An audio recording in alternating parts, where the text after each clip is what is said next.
This morning, the AFL announced that they'll invest $25 million into concussion research.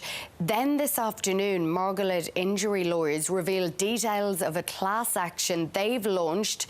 Now, we knew this class action against the AFL was coming, but now we know the details. They've revealed there are around 60 players involved, and the total compensation that they're seeking for that group of players could total up to $1 billion.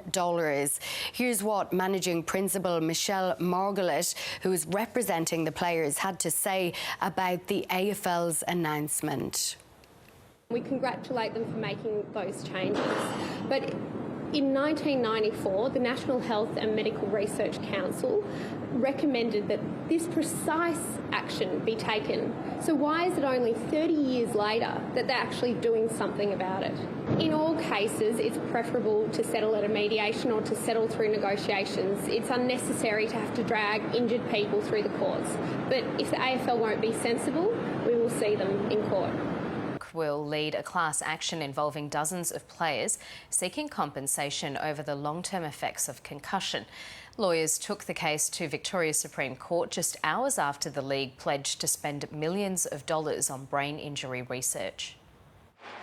Celebrated as a hard-nosed player, Max Rook was often in the thick of the action. He ended his career a two-time premiership hero, but the effects of concussion have been life-changing.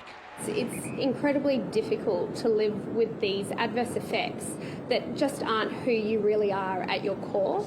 Rook claims he suffered permanent injuries due to concussion and negligence of the AFL. He's the lead plaintiff in a class action lodged in Victoria's Supreme Court today.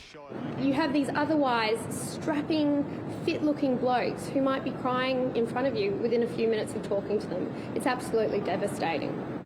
Dozens of former players are expected to seek compensation.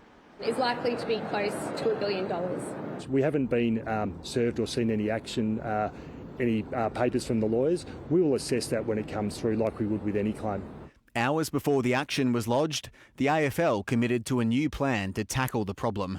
The strategy includes up to $25 million for a long-term brain health study, more education for community football, and a bigger hardship fund for injured players. What we're looking to do with the long-term study, which will be over a minimum of 10 years, with a big investment from the AFL, is to follow the players from the pathway when they enter our system all the way through their career and post their career. But experts say the AFL must recognise the link between head knocks and degenerative brain disease. This is a really important differentiation and a big step that the AFL will need to take if they're going to move on in this issue truly and improve the safety of their athletes. A big step on an issue that's fast becoming a major headache for the AFL. Tom Maddox, ABC News, Melbourne.